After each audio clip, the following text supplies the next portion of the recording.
All right, man, Charles, we are live. Lisa is on her way, having some technical difficulties again, but it's all good. She's gonna join soon while she's fixing her comp. What's up, Charles? Happy Friday to you. Yes, yes. Um, we're just gonna wait for a few more bodies to get in here, and then maybe we could begin today's live show. Go over some topics with you guys. I'm excited for today's episode because we're gonna be doing a market update. We're gonna be talking a little bit about the homelessness up in Sacramento, talking about mortgage rates, of course, trends, home inspection portions from Charles right here, and we're gonna talk about title insurance as well. Why if you are a seller or even a buyer, you need to pay close attention to title insurance because that is super huge when buying a home. So we're gonna go super in depth about that. Lisa's gonna share some info that she got recently from a client of hers. So yeah, I'm excited for today's episode. Hopefully everybody comes on. Hopefully everybody hears us good. There's no echoes of some sort. Let us know in a comment. Let me just put this real quick.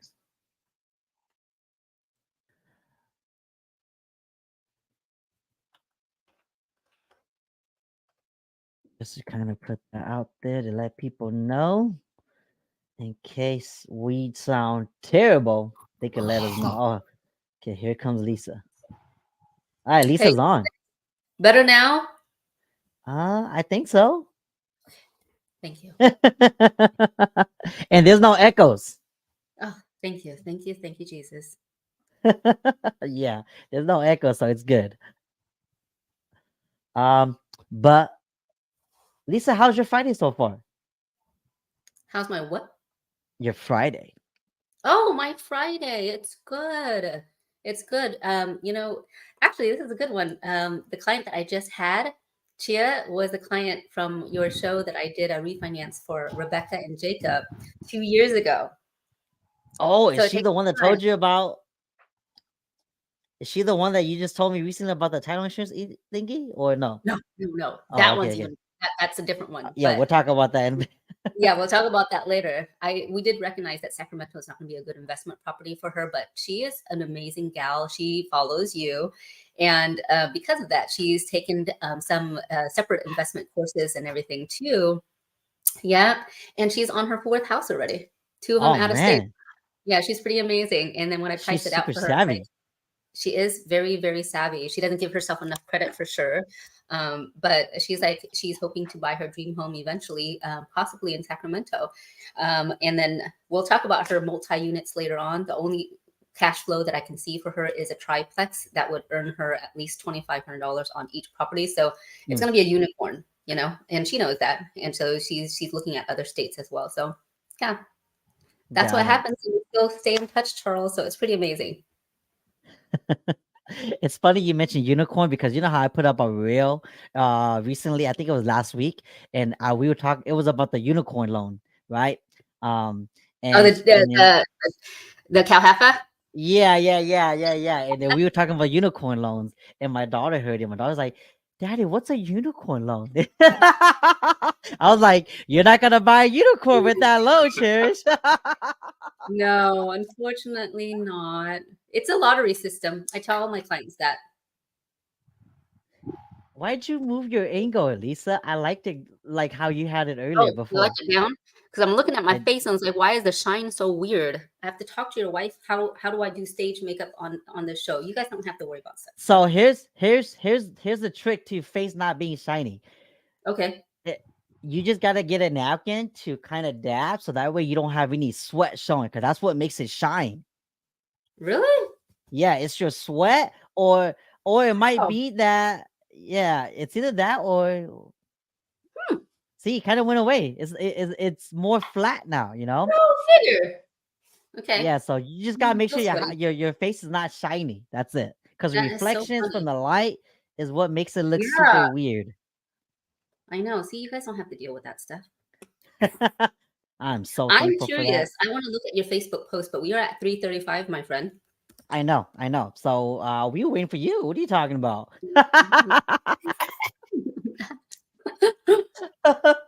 Okay, we got a few bodies up in here. Let's just do a quick market update real quick. And then we can begin today's topics. Yeah? All Yep. Let me right. do that. Go for it. Let me do that real quick. All right, to the chart everybody love to see. Let's go over the numbers.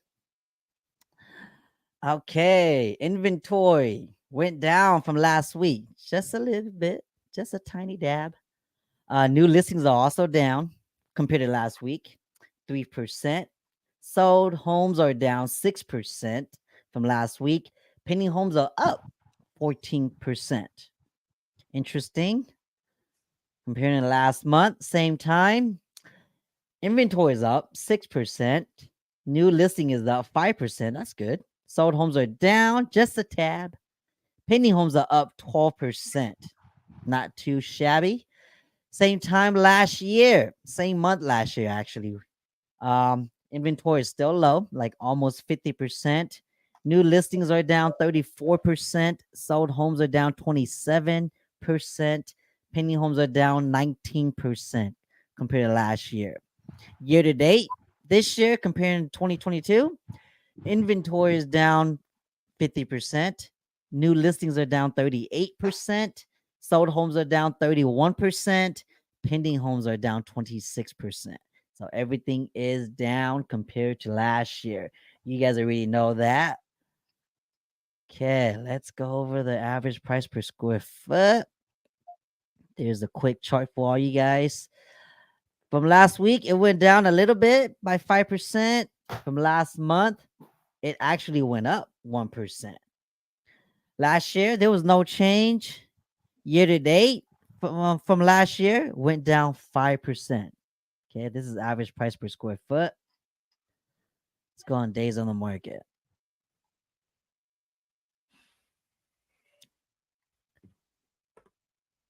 20 days on average for a home to go pending. That's 13% less than last week. 100% of sellers are still getting what they're asking for. Compared to last month, it actually went up by 3 days. So it's 21 days on average compared to last month where it was 18 days on average, which is still pretty fast. Okay. Those of you that are watching and thinking about selling and don't know if your home's going to sell or not, if you market it right, price it right, do all you got to do with your agent, it will go fast. 21 days, 3 weeks. That's not long at all. Okay. And 100% of sellers are getting what they're asking for, as you can see here. Compare that to last year, it is a lot lower. I mean, not a lot, but I'd say by 4 days, 16%. 100% of sellers are getting what they're asking for. Comparing to last year, it was 96%, which is still pretty high. Okay. Year to date, 33 days versus last year, 17 days on average. Whew. 99% of sellers are getting what they're asking for. 101% of sellers last year was getting what they're asking for. All right. Sold price. There's the chart. Average active price went down a tiny dab, 756,000 compared to last week. Sold homes went down 4%. So the average sold home this week compared to last was 569,000 versus 594,000. Comparing it to last month, active price is down 1.7%. Sold went up 1%. So the average active sold this month is 601,000. Okay. Versus last year, sold price is up just a tiny dab, you know. Active is really up 12%. And again, you guys heard me mention before, active is not as important as sold. Appraisers care more about sold price than active, because active, it could be a bunch of sellers name me their price, but until they sell it for a specific number, it's not going to matter to a another seller that is trying to find good comparison for their home to be listed, or a appraiser. Okay, Chichi fams. And then year to date compared to last year, it is up 12%. Sold, it is down 4.6%.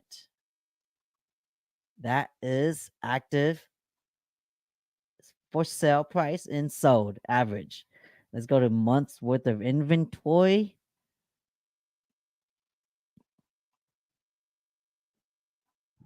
And there you go. 1.3 months worth of inventory currently. Compared to last month, 1.2. It went up just a tiny dab. But doesn't matter because comparing to last year when interest rate was still a lot lower than today, interest rate last year was 1.9%, almost 2 months worth, whereas this year it was 1.3 months worth of inventory only. Okay. And a year to date, 1.3 versus last year's year to date, 1.8. Any questions, Lisa's and Charles? Y'all good? We're good. We're good. Okay, that is a market update, Chichi fams. Lisa, did you want to share your screen on mortgage rates? Absolutely. So I'm going to go ahead and share here. Go for it. Hopefully everybody's doing good on this fine Friday, 3:30 p.m. Not too hot this weekend, so I hope you guys all get to go to your happy places outdoors. And interest rates are staying pretty stagnant. It's still in the seven. Right now it's at 7.39. It looks like it's gonna be this way for quite some time. The Feds just Mm, announced it today, you guys, that they're going to keep it this way for some time just to curb the inflation. Next week, though, it may be more volatile because job reports are going to come out next week. We're hoping, just like the typical trend as we're going into the fall and winter months, usually interest rates go back down a little bit. So we hope that that could be a little bit of saving grace for some of you guys that are still looking to buy and whatnot. We hope, but of course, please prepare for the fact that it could stay like this, or it could also go higher too. So that's the mortgage updates that we have right now. Even at jumbo rates, you see slightly, just slightly lower than 30-year fixes. FHA's already at the 7% as well. Not huge gap as it used to be 1 to 1.5 points. Okay, so just be very cautious of that as you're looking to purchase your home. Make sure you get your pre-qualifications updated on a weekly, honestly, maybe a daily basis at this point. But yeah, that's pretty much it for mortgage news this week. thank you for sharing that, Lisa. I I do want to mention something since we're on the topic of rates. Buyers, if you guys are in the market, if you guys are constantly looking at homes with your agents, you guys need to also be talking with your lenders every day. If especially if you guys seen a home that you guys like, because you guys want to make sure you guys send them the address so that way they can verify the Melrose, the tax bracket in that area, to see if there's any special requirements for like fire or flood insurance, because that's going to change your DTI.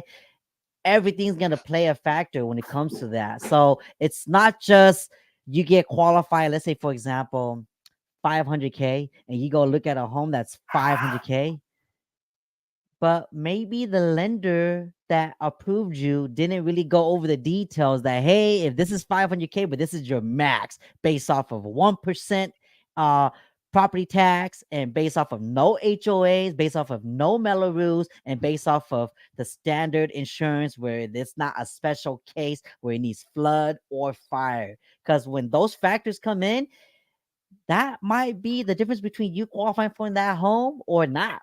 Okay, because right now I know I have this client that's looking at homes in the mountains, and fire insurance over there is like $45,000 a year that you need to factor in. And if you are pre-approved at 500K, but they didn't factor in that $5,000 a year for insurance, then if you're looking exactly at that price point, then you're just gonna kick yourself out from the market right away. You're gonna set yourself up for disappointment.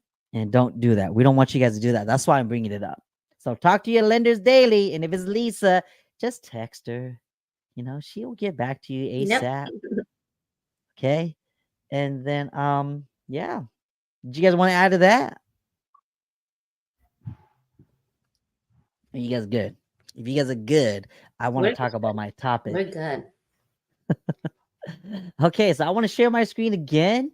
A couple days ago, if you guys are following me on Facebook, I shared this post. I said, how do everyone feel about this? And it's about the homelessness from Sac County. This is on their website. They posted this and they said, on Monday, August 21st, 2023, Sac County's first safe stay community welcomed its first guests.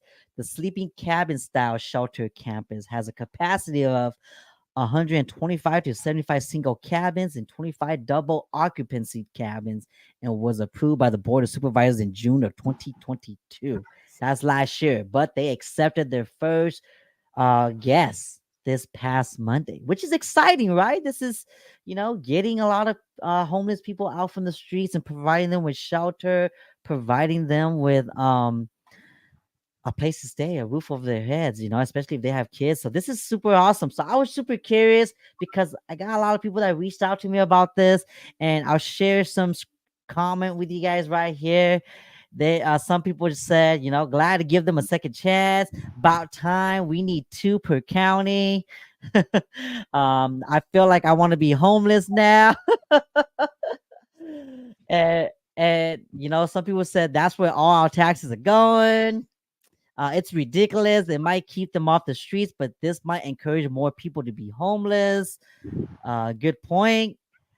This dude says, Gang Prince says, where do I apply? Kawana says, I think it's a great alternative to being on the cold street. I agree.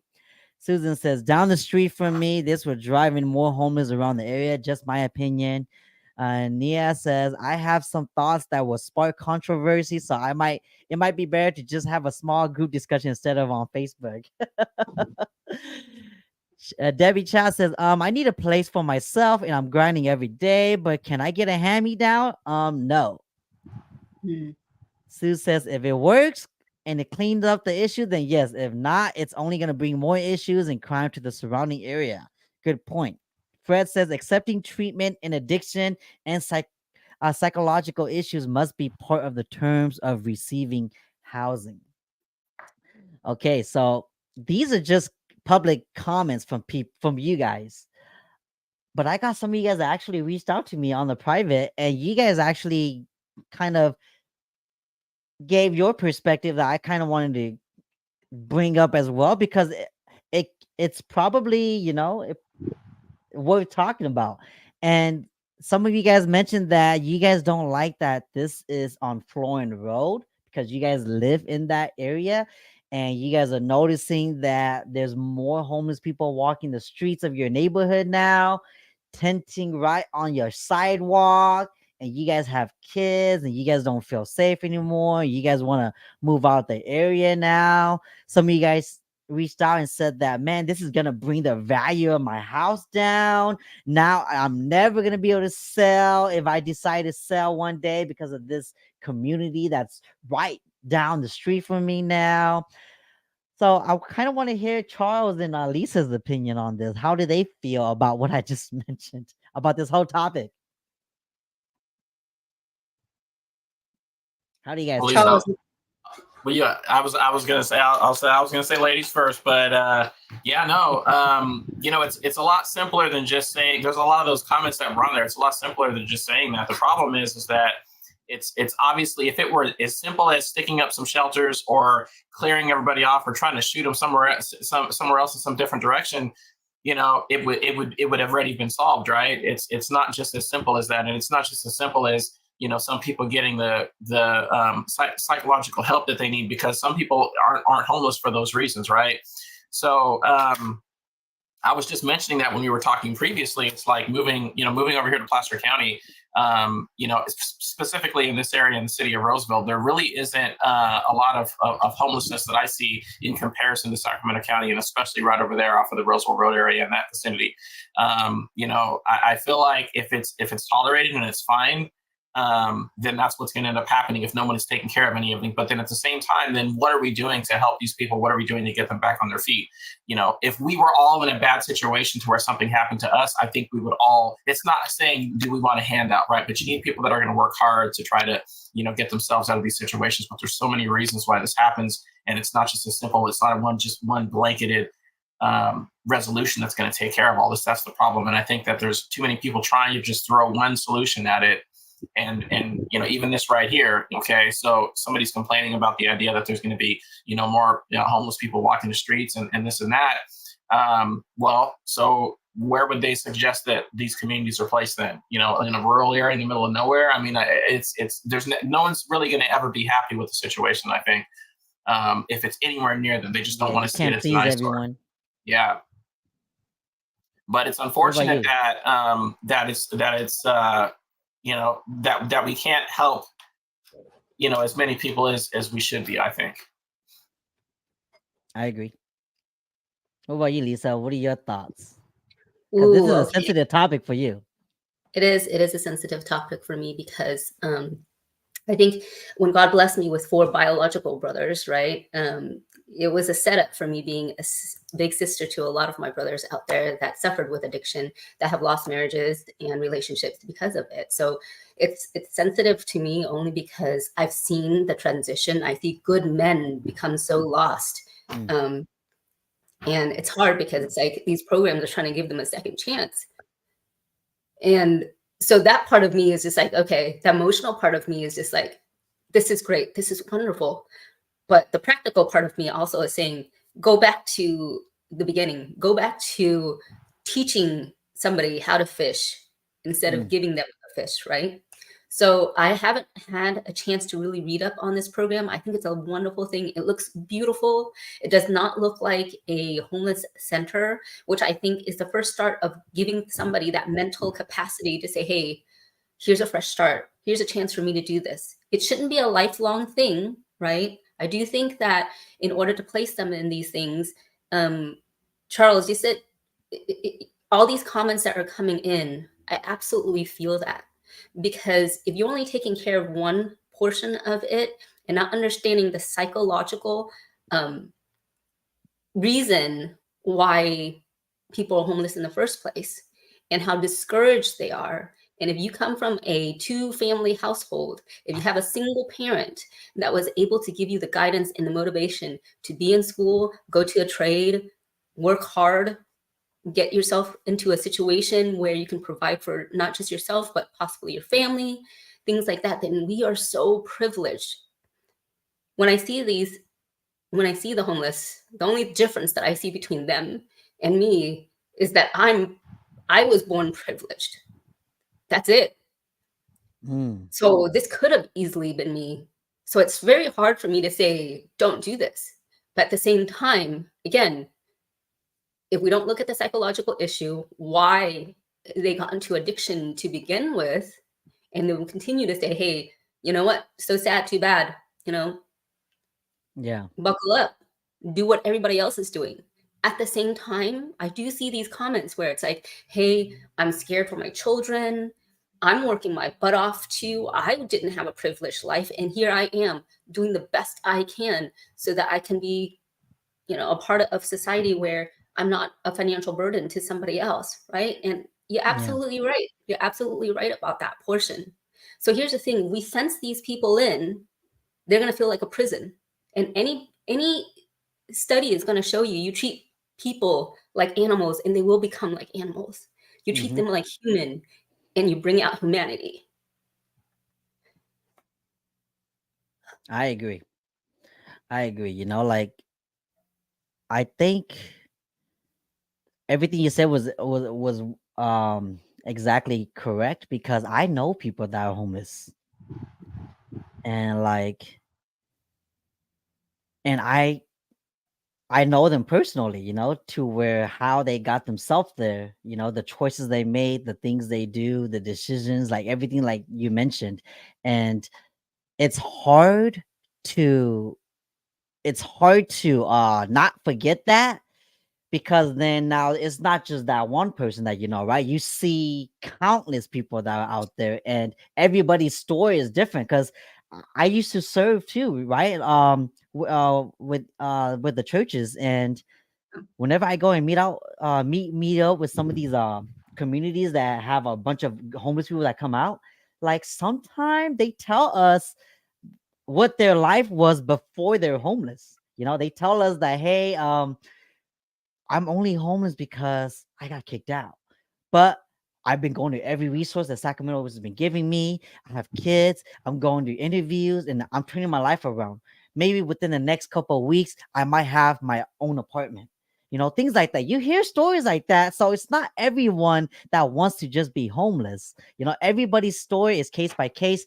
So then you can't, we as humans can't really just be judgy now, when we see a homeless person and just expect everybody's like the same, because they're not. Some of these people, yeah, some of them are drug addicts. Yeah, some of them do have a psychological issue. Yeah, some of them did get kicked out. Yeah, some of them really do rather just live in the streets like that. But some of them don't. Yeah, So exactly. I think it's kind of hard to kind of relate everybody and say that they're all the same, because you can't, right? And so Right. all those comments that I went over earlier, yeah, like there are truths to all of it. None Yeah. of them are wrong. It's very valid, Chia. I mean, as a mother myself, and especially if you have young children, you are going to be concerned about this. You have a heart. I don't think people are judging. They're just fearing for their own family and security Yeah, and they are. safety and stuff like that. And that's absolutely fair. That's a totally fair assessment. Now, along with this, I would like to see this program implement a sort of a bartering system. If you're going to stay here, then we expect you to, hey, can you help out in the soup kitchen for the rest of the group? Can Mm, you man the landscaping? Can you be the security guard for this week so that mm, the people who unfortunately are highly addicted, right? The ones that aren't can watch over the ones that are. And that would help make that neighborhood a lot more safe. And maybe people around would feel more safe. And maybe more of these things can be built, right?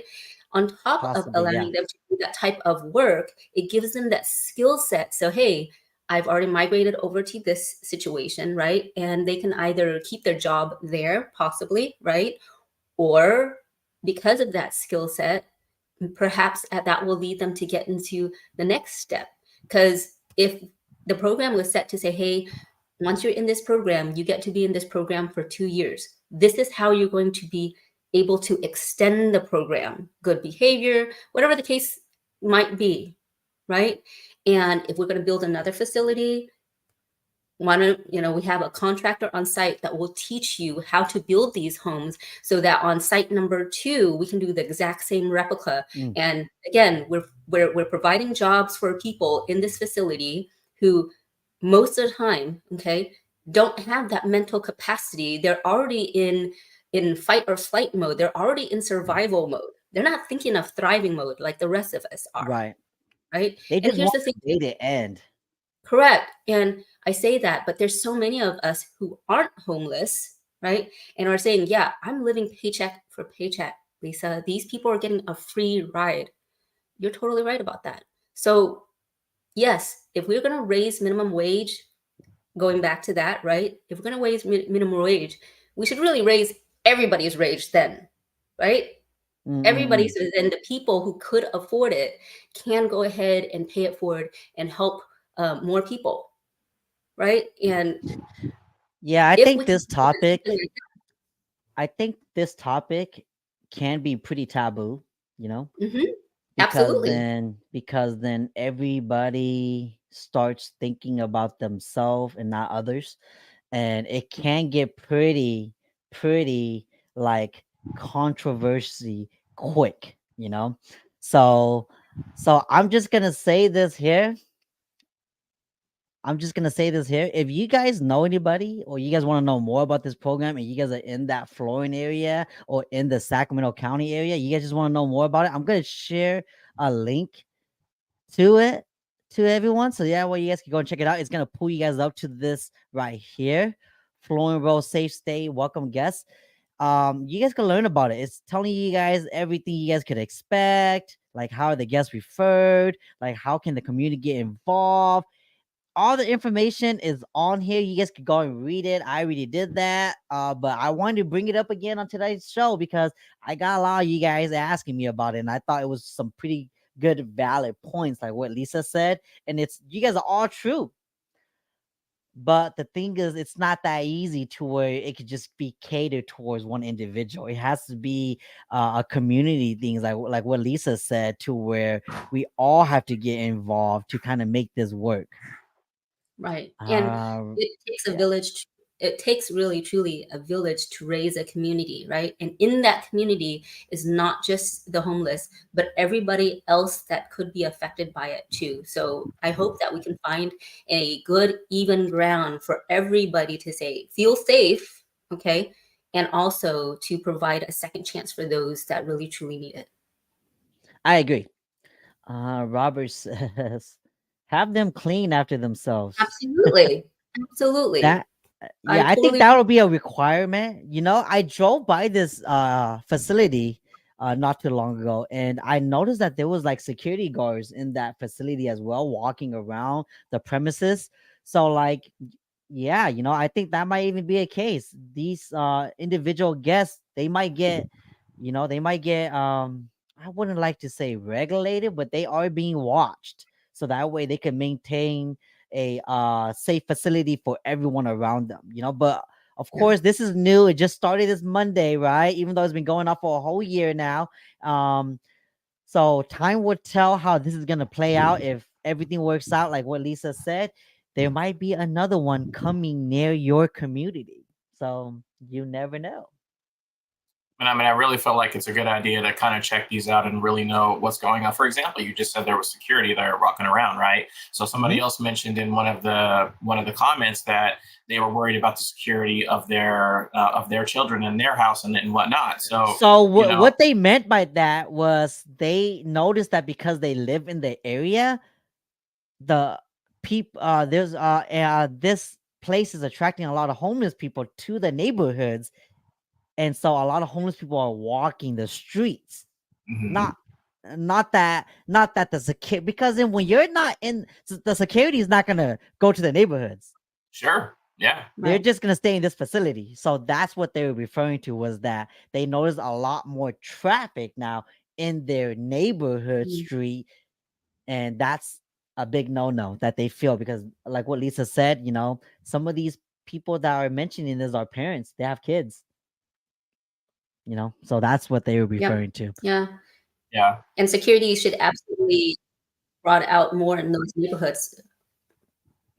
Nope, I agree, but yeah, you guys want to know more, again, just go on to this site right here that I put in the comment section, and you guys can go check it out.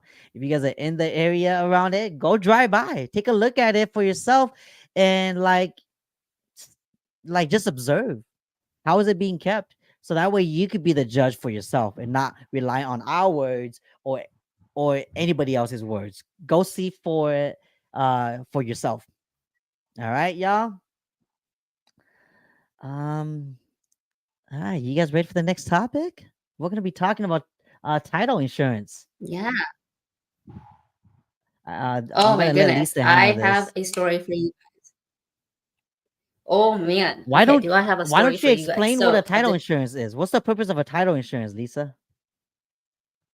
so when you guys buy a house, okay, there's quite a few different types of insurance. Two have one is the home insurance, which it covers you for burglary and fire. One is the mortgage insurance that covers for the lender, okay.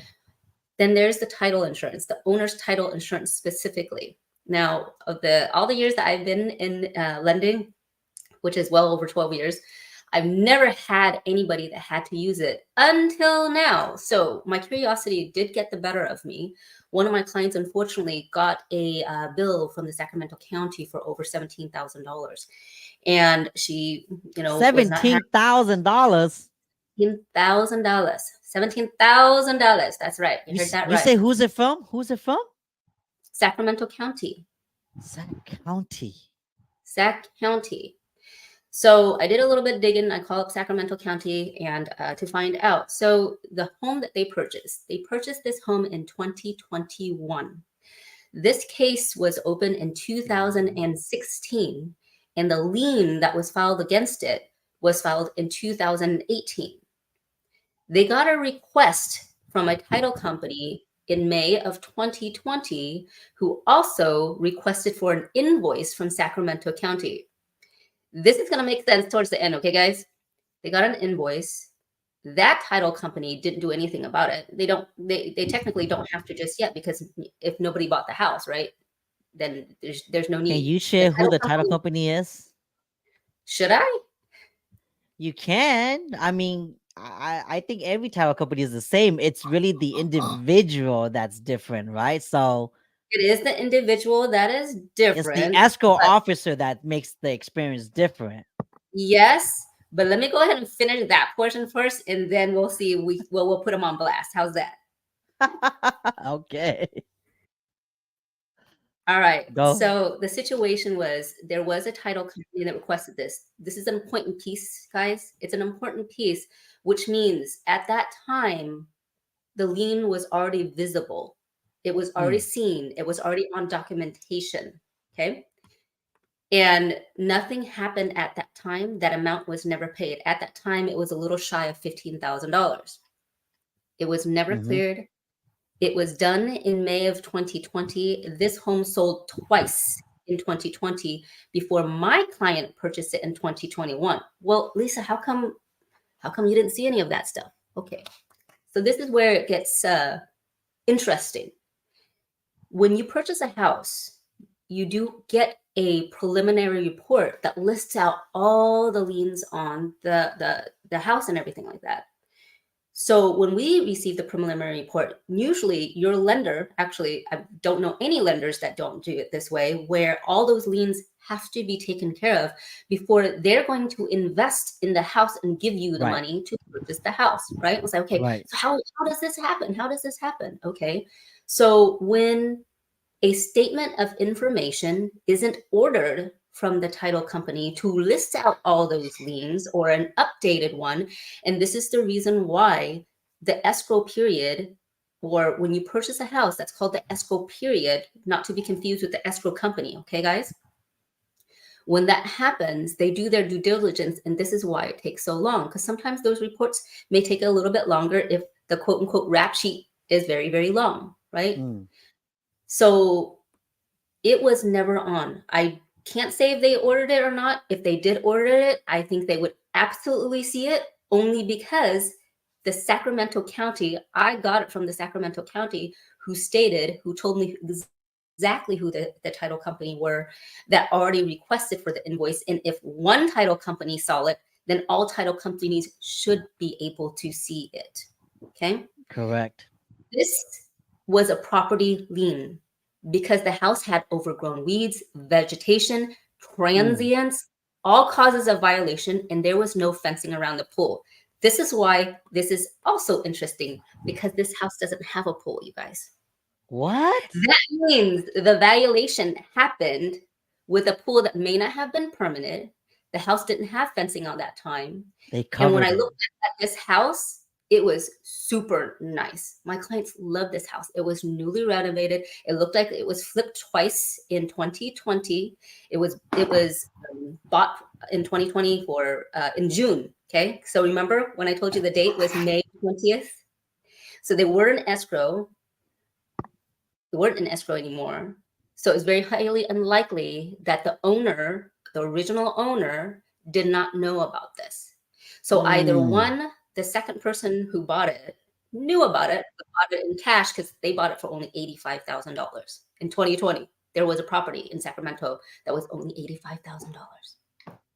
They bought it, they flipped it, they sold it again, and they sold it again to my client in January of 2021. So the cool thing is, title insurance is going to pay for that. So my client doesn't have to worry. If you do get something like this, don't be scared, but don't ignore it as well. Okay, guys? If you ever get that letter from anywhere that says that there's a lien, go back to your lender and ask them. You should, I hope that you guys all have a great relationship with them, or at least your realtor, so that they can help guide you where you need to go to find out. So I gave my client the title information and everything like that. She was super happy. You know, she wasn't freaked out anymore and everything like that. And they're going to take care of her in that way. Now, here's the Uh-oh, just lost you. Is it just me, Charles, or is it just, or is Hello? it her? Oh, she's back. No, it was her. Okay, Lisa? Yes, We I can hear you. you guys. Can you hear me? Okay, good. You're Yes. back. You went silent Okay. for a good second. Okay. Yeah. You guys all froze on my screen, so sorry about that. So the cool thing, guys, you do have to put in a claim. The longer this goes on, if you choose to sell your house later on, this issue is still going to be on the house. So don't just ignore it. All you have to do is put in a claim, just like if you go into a car accident, just in case, like if your house had a fire or anything like that, put in the claim. Title company will pay for that. The title insurance will pay for that. Even though it closed. Even though it closed. You're good. You're good. Okay. Here's the thing. If you are a seller, don't think that that title insurance is going to cover for you. They're going to come after you. So now that the house has changed hands 3 times, who's at fault? The first person that already knew about it. Did they disclose it to the buyer, the second buyer, and the second buyer who may have bought it in cash says, "Pooh, I'm all right. So I'm just doing it." So I know that, whenever people buy homes, because we don't know how they bought it, right? Back when it was $80,000, they could have bought it in a trust. And from my experience, when an investor buys a property from a trust, they don't know anything about it. And not only do they not know anything about it, if you buy it in a trust or if you buy it in cash, you're not required to have any of this. And that's the thing. If you're looking to save money and you're buying something in cash, okay? Or let's just say, for instance, because again, there's technically 4 exchanges. The first person sold it to this first flipper, okay? 85,000. I'm gonna guess that it's in cash. This person bought it for 168,000. So I'm thinking probably both of them are in cash. Okay. Yeah. So let's just say this second person bought it. Okay. I so want to look up this address right now. Me too. I'll tell you guys after. Okay. This person, if this person bought it in cash, they knew about it from person number 1. If person number 1 didn't disclose it to person number 2, they're the one that's going to be on the hook, right? They're going to have to prove it. Person number 2 buys it from person number 1, doesn't think of it. Maybe it wasn't malicious. Maybe he was just like forgetful or first time flipper or something like that. Sold it to this person who had no idea, also bought it in cash, didn't get a title report, didn't get any of that stuff, sold it to person number 4, which is I wonder if the statute of limitation is going to apply though. No, there is no statute of limitation when it comes to this. I actually asked the title company about this. So that's a good news. That's a good news, guys. That's the reason why title insurance is so super important. So when you see that, just rest assured, 99% of the time, it's not going to happen. But when situations like this happen, oh my goodness, I'm so glad for my client. So now the title company is going to go back and figure it out. Well, who did not do their due diligence, right? And if they cannot get a hold of the seller, and unfortunately, the original seller was an LLC. And if they got their LLC in states like Wisconsin, that is completely anonymous and it didn't go through, who do you? Oh no, you went Blake again. It's going to be the listing agent. Oh, sorry. So wow. Yeah. So if it's an anonymous LLC and they find out that it's the very original person that got it, I don't know if it's anonymous or not. I didn't get that far, guys. But if that's the case, the title insurance company is going to go to the listing agent. Wow. Okay. That's another set of liability for the listing agent. Okay. Absolutely. Absolutely. So I'm sharing this because one, I'm like, okay, this is after so many years of real estate, this is first news to me. This is kind of neat thing to learn, right? But if you're selling and you're shortcutting the selling process by not going on to your preliminary report, and mind you, we live in a very litigious state. So anybody could sue you. It takes forever for that lien to go on. And if you sell the house not knowing that somebody, put a lien on you, especially old debts, or if you share, Chia, you know this very well. We are an Asian community, and there's only a handful of names that we have. So if you share a similar name with somebody, something of that sort, it could be an Mhm. absolute error. But before you sell your house, make sure you work with a listing agent that will also have a really solid title company that will absolutely do all of that due diligence. And if it comes up, pay for it. Pay for it so it doesn't bite you in the butt later on. Yeah, it's funny because you reminding me of, I think I told you this, uh, of a situation where there was this client that was interested in this house, and the listing agent told me to call him first before I submitted an offer. So of course I called, and the agent told me, okay, look, just so you know, this home has a lien from the HOAs, but they can't call it due until a couple years. So technically, right now we can sell it without paying off that lien. And I was like, what? That doesn't make any sense. Is it going to come up on the title insurance? And the agent goes, no, it's not, because even if it does, we already filed with the attorney.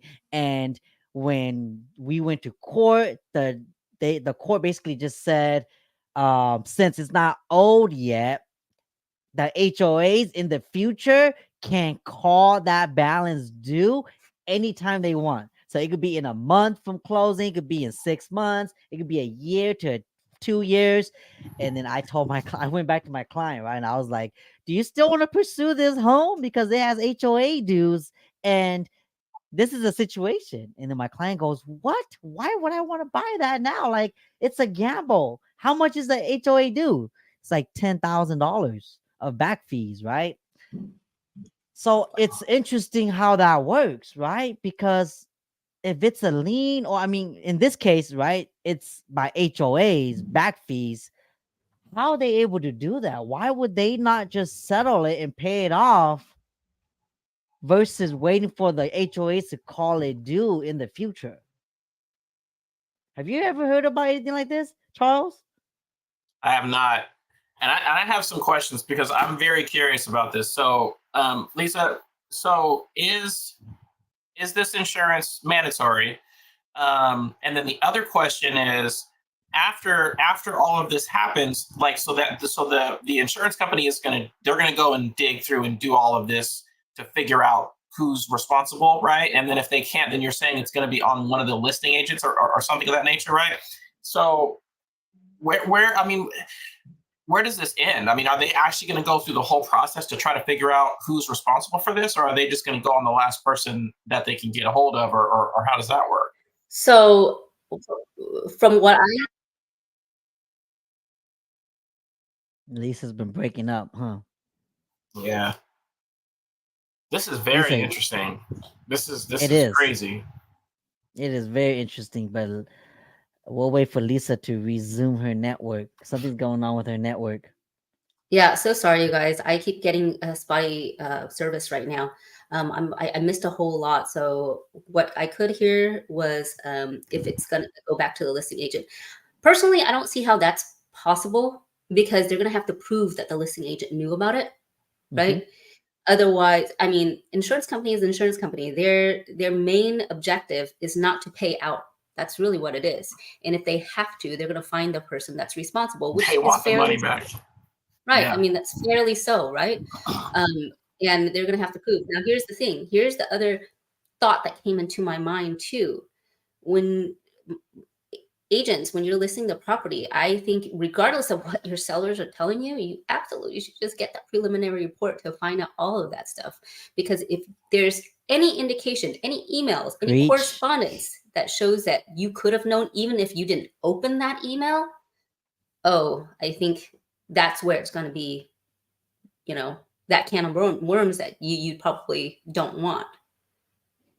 Yeah, sometimes even sellers don't know, and so when it happens, it could be a shock. Like I've got into contract with listing agents before to where a seller did not know that they had like a PACE lien or a PACE loan on their mortgage and it showed up on the prelims, and the seller did not account for that amount to be paid off as well, because now he's gonna come back short on the net. So because of that, he decided to cancel on the listing, and me and my buyer, we had to go back and look for a home because he did not account for that PACE loan being on there, because it was like maybe 10, 15 years back, when he bought the home. So reading the And that's a prelims is sad super thing too. important. There's Yeah, that's a sad thing too, because there's a lot of silent loans out there. There's the PACE loan. There's a couple of other ones that are similar to the PACE loan. Even the CalHAPA down payment assistance, they're all silent loans, which means if you pull a credit report, it's not going to show. And that's the other thing too. When it's a seller, as a lender, I don't pull the seller's credit report. I only pull the buyer's credit Right. report. So I have no Mm-hmm. idea what the seller owes. And if they forget about that stuff, the listing agent probably won't know either, because as a listing Mm-hmm. agent, you don't pull the seller's credit. They Right. have You to do know this. not. When you sell your house, you got to keep your paperwork, you got to keep it on track. If you know you got these things, write it down, put it on a spreadsheet, something of that sort, so that you're not short when you're trying to sell the house. Now, going back, right? I mean, in the event, how can it affect a listing agent, right? I think I heard something of this sort earlier. Here's where it could, I think, come down to the listing agent. There are listing agents, unfortunately, out there. If you're desperate for the sale and the seller tells you, right? The seller tells you, is like, well, I have this situation. I don't know if I can sell the house. It's like, hey, don't worry about it. We'll Mm. just roll the die and everything like that. They work with the title person and they say, hey, there is this issue. And the title person is like, hey, you know what? You brought me so much business. We just won't order the statement of information. Now, that's the worst case scenario, and that's pretty shady. Okay. That's the worst Mm. case scenario that, I can think of. But let's just say it wasn't the case, guys. It wasn't the case. The title company goes back to the seller and the seller says, well, that's what my listing agent told me to do. Yeah. So how are you going to combat that? Right. Yeah. And that's where I think that it's going to get very tricky, because if the seller knowingly did that and thinking that obviously he's thinking he's going to be able to get away with it, right? Do you Yeah, think, listing agent, if you do because you that, guys are walk cool away and you from guys the are, seller. It's not worth it. oh, yeah, absolutely. Absolutely. Because in this situation, I think somebody's going to be thrown under the bus. And you're gonna lose your license for life. You can't practice it no more. And if this is a career that you've Mhm. been building for years, it's not worth risking it. And if that seller doesn't want to use your service because you're telling them the truth, it's fine. They're gonna go find another agent that is willing to fork it out. It's gonna come back and bite their butts in a big way, and it is not worth it. Just walk away. If you are that type of agent and you meet a seller that's shady like that, there are shady sellers out there, okay? And so you just gotta fire that seller. It's not worth that paycheck It's not. And or the that's, headache. and the thing is, yeah, I did not dig that deeply, you guys. So this is the other thing too.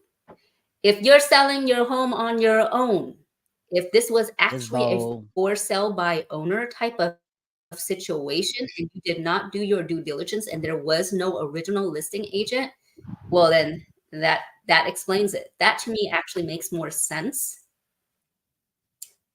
But that's why who if you knows? are a This was a buyer. story that I'm gonna definitely. No, and I'm glad you shared it, Lisa, because these stories are gonna relate, and hopefully it, begs the question of, shoot, do I need an agent? Yes, you do. You need an agent that you trust, because especially like what you mentioned last, if you're buying a home that's off market, tell your agent to get involved, somebody that you trust, and just find out. Have your agent call that owner up and find out about it, and he's gonna be able to Yeah. tell you or have a pretty good idea why that seller is gonna sell it to you, and might not want to deal with an agent. there's sellers out there that are shady, y'all. Like we live in the USA. Yeah. Come on. And I've seen Unfortunate. so much. Really, really unfortunate. Yeah. I mean, I've Yeah, seen it's people who buy houses from their landlord, and it seems like it's a really great deal because the landlord says, hey, I'm going to sell it to you. You guys have been a really, really good tenant. We're not going to go to the agent to save us both some money. On top of that, I'm going to give you a deal, and I'm just going to sell you the house for $200,000, even though it's worth $300,000. That sounds like a steal of a deal, right? Do your due diligence, you guys. Have your agent involved. That's fine. You get your own. Pay, at least that fee for them, and it gives you the peace of mind that all of the paperwork, all of the things are done properly for you. It is so important. So Lisa, that was the other question I was asking you. So is this title insurance required? In California, if you're going through, if For you lending, are buying yes. a home, I know that in Yes. California it's required. All It lenders needs to be a for an existing home. You're breaking up with us again, Lisa.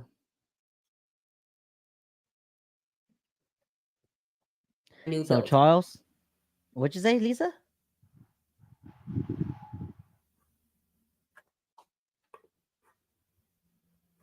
Can you hear us? Sorry, guys.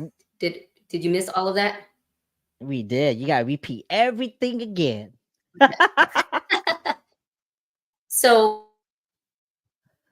it's not a requirement, like a government requirement like Fannie Mae, Freddie Mac, nothing like that. It's a requirement because the lender wants to make sure that that's not going to happen. Because realistically, if you could not pay it, if the seller could not pay it, it stays on the house, which means it's a risk to the lender. So yeah, they're going to put that caveat on there that we require that you get owner's title insurance. There are private lenders, hard money lenders, they don't require any of this stuff. They take a much bigger risk, but they also charge a much higher interest rate. Okay. The only time that the lenders typically are going to be like, okay, it's cool, we won't worry about that, is brand new builds. Because it's a clean new home, new area, new district. Clean slate, nothing's going on. Not necessarily, right? As far as home inspection goes, right, Yeah. Charles? Yeah. But That just thanks for means title. sharing. Exactly. Yeah. Well, thanks for sharing that, Lisa, because that is bananas. That is crazy. So That if is you guys are crazy. buying or selling a home, y'all, if you guys are buying or selling, get title insurance, okay? Because you never know. 5-6 years down the line, you might get a bill from the county. And you won't know why. So get title insurance to cover your butt. But we're gonna go over the next topic, and I'm gonna let Charles share his screen. He has some stuff he want to talk to you guys about regarding your home. If you're a homeowner or you're planning on buying a home, selling a home, anything like that, you guys are gonna need to pay attention to this. Okay, go ahead, Charles. If you need to share your screen. Yeah, so yeah, it should still be open. So, biggest thing, and I've been talking about this forever. I mentioned this so many times, and it's about deferred maintenance, right? So there's a lot of things that people just have no idea about when it comes to their home, right? There's so many things that you just live in your home, everything works, you're good, and then you go to sell it, and all of a sudden, some ridiculous home inspector comes and tells you all these things that are wrong with your house, and then all of a sudden, you have to spend thousands of dollars to try to make these repairs. So that's why I love to stress the idea that you need to really make sure you're taking care of all your deferred maintenance, and you're actually getting these inspections and looking into these things. Not just because you're going to sell your house, not just because you're looking to buy a house, but you're doing it because you're just making sure that your house is actually functioning the way it's supposed to. Nothing, just like yourself, is going to function properly forever with no maintenance. Same thing with your car. So you have to make sure that you're actually looking into all these things and making sure that things are running properly, things are flowing properly. And even if maybe you don't feel that there's something going on in your body, so you just keep going and going. But if you don't get that checkup, then you realize, oh wow, there really is something major happened, and I could have taken care of this sooner. And now I'm in a big old, situation, and I got to do all of this. So this is the same situation. Can you see my screen? I could see. Yes, I could. All right. So this lovely specimen here is this is a picture of inside of a sewer lateral. So there's many different types of piping that sewer lines are plumbed with in homes. Clay would be one of them. Cast iron, transite, which is basically just a mixture of different materials as well as asbestos. That's really commonly used in the 70s and 80s, and also in the 60s. And then also what would be common for nowadays is ABS and PVC. Whatever the type of piping is, especially if you're buying an older home, or if you own an older home, you really should get your sewer lines looked at on a regular basis. Don't wait for something bad to happen. Don't wait for your line to back up and you have a bunch of very disgusting brown stuff coming out of your bottom of your tub, or up to the floor, or whatever else it may be, right? So what this picture is this is a picture of a joint. This isn't even a broken part of a pipe on a clay pipe. So the way that clay pipes, this is one of the types of piping. The way they join these together is they basically push these together, and there's basically just a compression fitting. Sometimes they have a rubber boot that goes around them, but this is just one of the joints where the two pieces of pipe meet together. These are about 4 to 5 foot sections of pipe, and so what happens is over time, you start to have all these very nutrient rich fluids going through this pipe.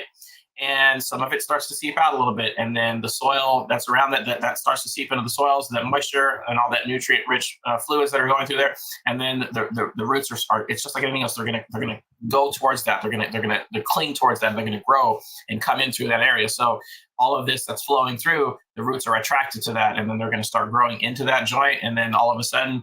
And just like with tree branches, and you see you might see a tree that's got a fence growing through it, right?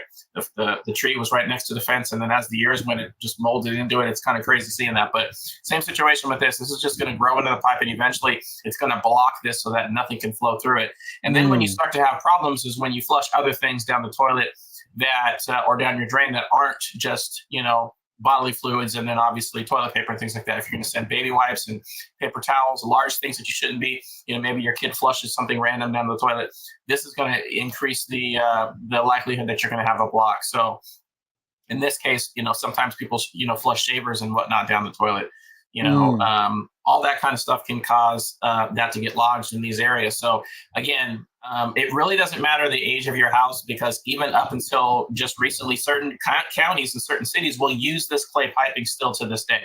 A lot of areas will use pipes that have sealed joints. But even if you have a pipe that has steel joints and there's no joints like this in there, then you can still have roots or other objects that will eventually pierce through the pipe and cause damage, and then will allow roots and other things to come in and cause blockage. Or just over time, especially if you have an area that's got some soils that are kind of loose and expansive, you're going to have some movement in the pipes, and sometimes they crush, sometimes they move and settle, and all these different things can happen. So, obviously, just as like I said, this is just one example of a situation that can happen. This particular pipe, there were multiple joints on this. There were, I think, 4 on this that had problems that are just like this one. So same thing. It's pretty important to get this done. Most plumbers, most companies can do this somewhere between around $150 to $300. And what they do is they'll stick the camera in your line, check everything out, let you know what's going on, and then obviously if they need to, they'll clean it. Either use a water jet or a snake to clean all this out. Once they get pretty heavy like this, it's a pretty heavy undertaking. But again, that's why you should have it done on a regular basis. How often? Let's say they called a plumber to come out and snaked it and clean it, pressure washed it, like what you recommended. How long does it take for all of this to go back and get covered up again? So it really just depends on how what you're flowing through this line, and it depends on how large that opening is and how bad whatever's causing those roots are in that area. For example, if you're like right in the same vicinity of a tree, and that tree is it's a pretty healthy tree, certain species that's just really has a lot of small roots like this. It might take a few months, it might take a year. It really just depends on what's in that area, and then how large the gap is and how large the opening is. Usually when you run into something like this, I mean, most of the time this will happen about every couple of years or so. and you can get a plumber to come in and snake the line, clean the line, water jet, whatever the case may be. But then there's a lot of options that you can employ that the plumbers have at their arsenal. One of them would be, number one, you could just replace the pipe, right? That's a big deal. You got to dig it up, do all this other stuff. Then they also have the pipe lining options, where they just line the pipe with a different material that basically seals all this up, and it becomes a hard casing on the inside. And then they also have other trenchless options to prevent from having to dig a big trench to dig all this stuff out. So, but it can happen fairly quickly, just depending on again how much water is flowing through and how much how bad the root problem is to begin with. I used to have this problem on my last house, and I had to call a plumber out to snake and clean it like every 3 months, right? And he told me it was a tree in front, and I did not want to cut that tree down because my mom loved it so much. But after calling the plumber out a third time, I was like, you know what? I'm just gonna cut it down. So I cut the tree down, and no more issues after that. Yeah, I mean, it's definitely a good idea to think about. I mean, it's either that or just reroute the pipe altogether. But I mean, if you have a big tree like that in front, you're probably going to have problems eventually again anyway. So. Okay. Good to know. And so that's just one aspect. The other thing too is roofs. I feel that people are just really. They mentioned that tile roofs are lifetime roofs. They don't have to worry about it. I personally hate tile roofs. I don't like walking on them. I don't like doing any maintenance on them. As you can see in this picture, there's flashing right there underneath that skylight that's just got big gaps in it, right? So a rat or a mouse could just get right in there, and if the joint where this goes through the actual roof into the house isn't sealed enough, I mean, it just gives options for animals to get into your home. And I feel like whoever that did this roof did a terrible job. Well, unfortunately, there's a lot of these situations where this is exactly what happens, and we'll point this out during our home inspections and all that too. But yeah, I mean, the thing about it is that right now when you look at this, you say, oh, well, that's not bad. There's no the valley is the joint where there's two sections of roof where they plane together. The idea, but with the valley is that that's where most of the water, if anywhere where the roof intersects, that's where all that water is going to be flowing down, right? So, and then you can see part of the valley is just kind of starting to just stick out just right at the very bottom of that down there. Mm-hmm. So the water's going to flow through there, then it's going to flow out on the flat portion of the roof into the downspouts, into the gutters, and then off and away from the property, right? So the problem is that this roof, while it may look okay in this current condition, that's not what it looks like underneath the valley. Underneath the valley, it looks like that. Oh, what? And underneath the tiles, I'm sorry. So on the surface, you don't see any of that, right? And you're like, okay, well, my roof's fine. I don't need to have anybody maintenance it. But here's the thing. In order to clean these valleys, this is why I don't like tile roofs. In order to clean these valleys, you either need to feel bold enough to take apart your roof and hope you know how to put it back together properly, or you have to call a roofer to come out and actually remove these tiles, clean your valley properly so that water flows through it properly. Because what happens is if this valley is clogged up like that, the water will just overflow on top of the roof sheathing, the membrane that's on the other side. Because remember, the tile itself is not the waterproofing measure of this roof. It's that paper that's underneath. That's what's actually going to waterproof your roof. The tile surface that's up there, all that's going to do is that's going to prevent that rain from damaging that paper, and also from damaging the sun, from damaging all the weather, from doing all of that damage to it, right? So over time, that's what happens underneath your tile valleys. And if you own a house for 20 years, that's exactly what your valleys look like. If you have any kind of trees in your debris.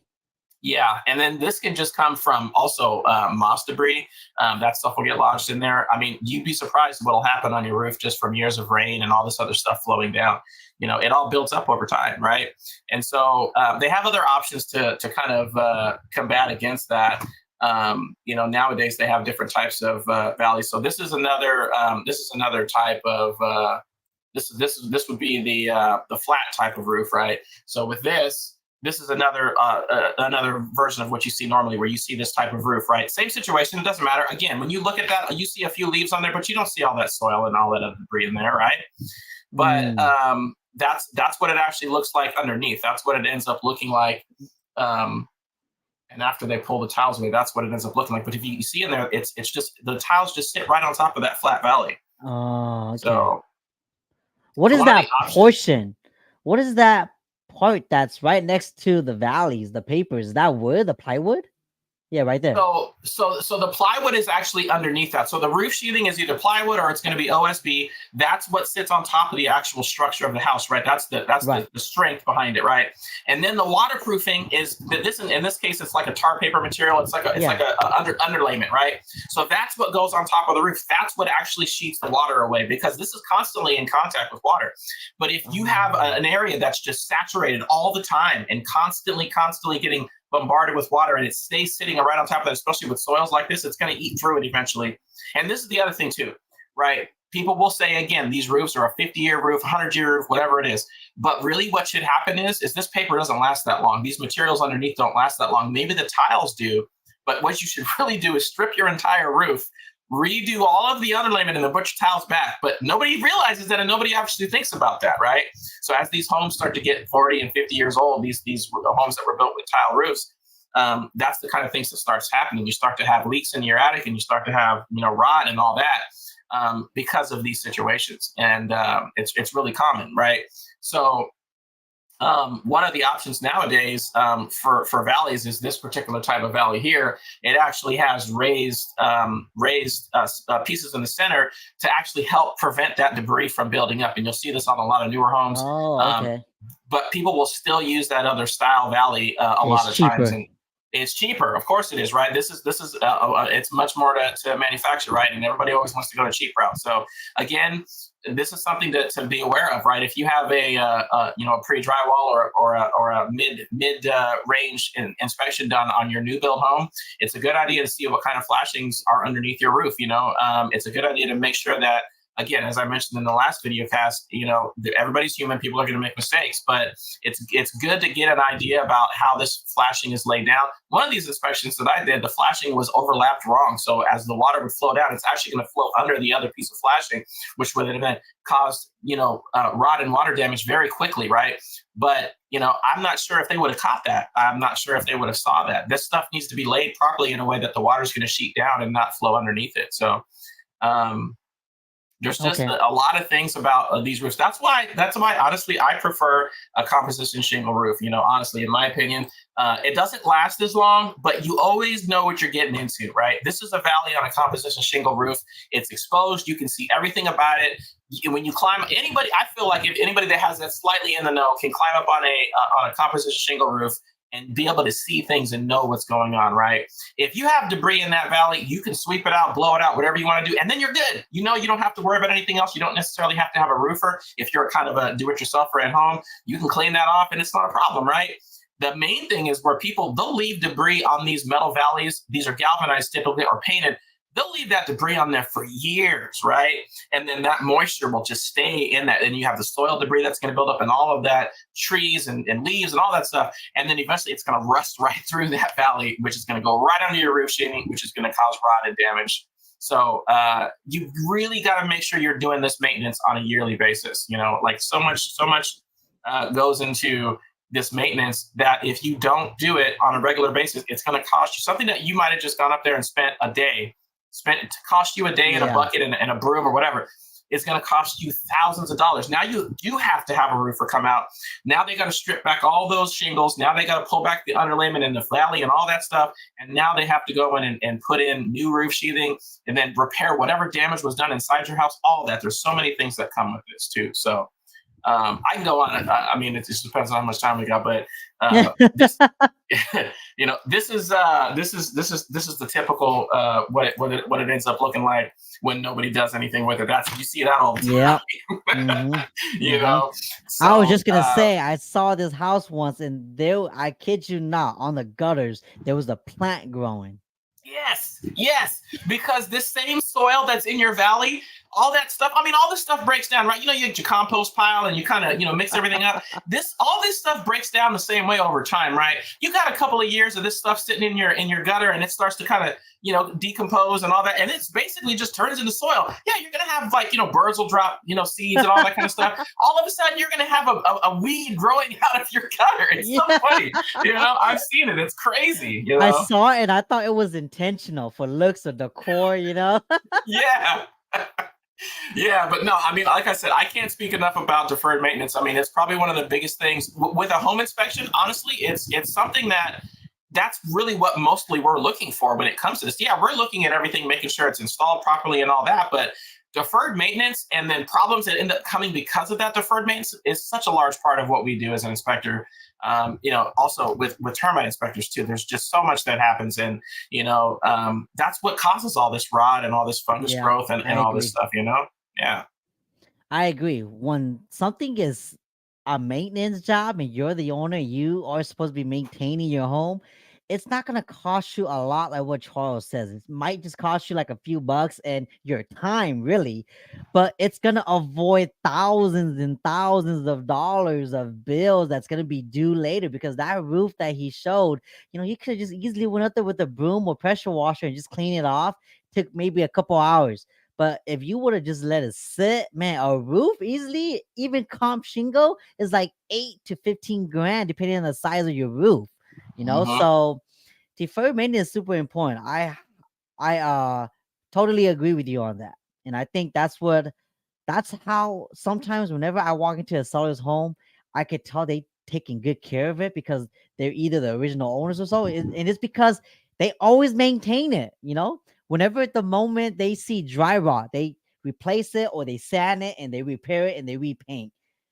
Little things like that. So when you start doing things like that and you try to do those small little maintenance, it's gonna prevent those big uh maintenance items from coming back in the future. All right.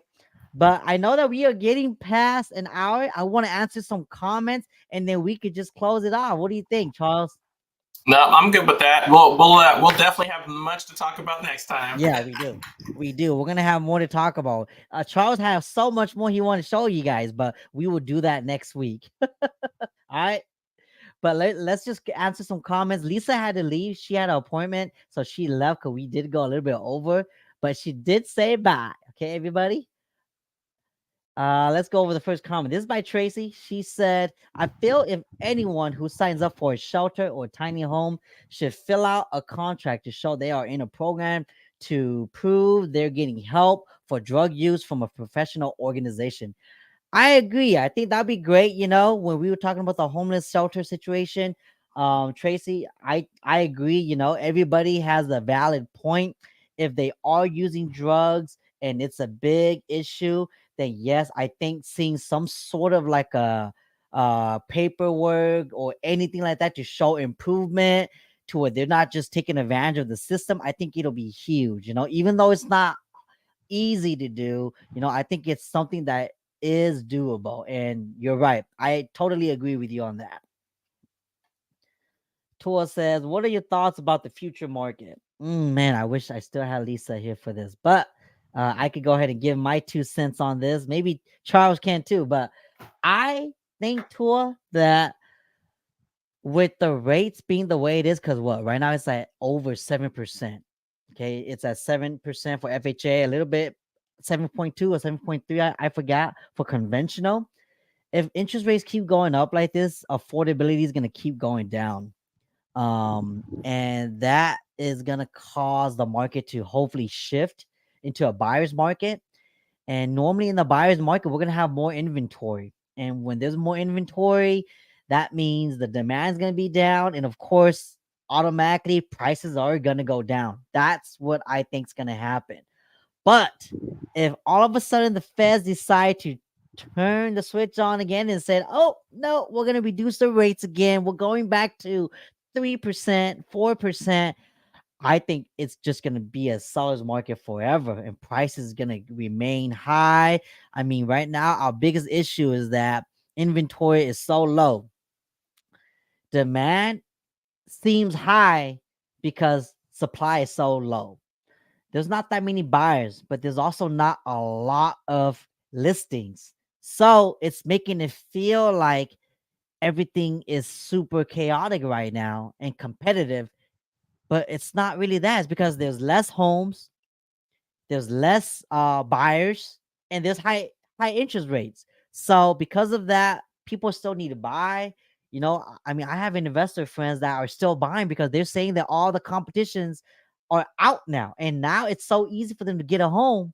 So why not, right? And investors don't care about the price of the home. They do, but they care more about cash flow. They look at a different type of sheet versus the first time home buyer, you know? So because of that, I think if it all depends on the rates now. If the rates decide to go up or down, is going to determine what type of market we're going to head into. But I do believe we are going to go into a rent nation. You know, if you guys have time, this is what I would recommend you guys to do. Just go on any rental website, Zillow, Realtor, Redfin, and look up rentals in your area. Pay attention to those listings. I guarantee you it might seem high because it is, but within a week to 2 weeks, if it's if they price it pretty fairly based off of market rent, it's gonna be gone. Just look. Just do your own research. Just look. When you look, those listings are because there's not enough housing. Even the rental side is not enough housing. You know, so investors know that. Okay. So investors are gonna keep buying homes and they're gonna keep renting them out. Uh-huh.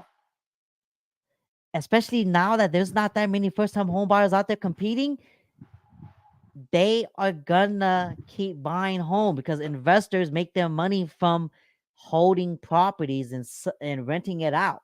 Okay. Oh, we got Lisa back on here. Lisa logged off to log back in. There's definitely less buyers right now. The higher rates unfortunately pushed out a lot of buyers, yet it is still much less homes than buyers, regardless. Exactly what I just said. You know, so Lisa's in the trenches all the time. I'm in the trenches, so I see it all the time. Charles is in the trenches because if there's a lot of buyers, there's gonna be a lot of buyers calling Charles for home inspections. So just be on the lookout. Okay. Um anything else, Charles? You want to add?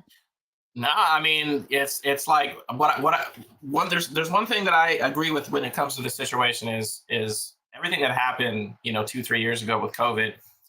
There wasn't going to never be any repercussions for that. You can't just shut down the government. You can't just have people not working and just have no repercussions whatever for that. So they're doing this for a reason. They want to lower the amount of money that people are spending, right? So I think that until they do that, because people are still buying, they're still spending money, they're still going on their vacations, they're still doing these things, right? Yep. So I think until that changes, it's just going to continue to go up. It's just going to keep happening. So Yeah, you see it too. Even though you're not directly selling homes like me or you're not lending like Lisa, you're out there inspecting homes that buyers are buying. And when it gets super busy, or like what you said last week, right? When buyers start submitting offers and they're reducing that time frame of, hey, I need an inspection today, or I need yeah, an inspection yesterday, Charles. yes, Like that's when yes, you know the market is super competitive, right? And yes. it's not like that right now. It's not like that right now. So there you guys go. Our weekly live. I'm just thankful for all you guys for watching and engaging, sending your comments, messaging me privately, all of that, all the phone calls. We will see you guys next week. Thank you guys for your time on a Friday night. Be safe out there, y'all, and stay cool.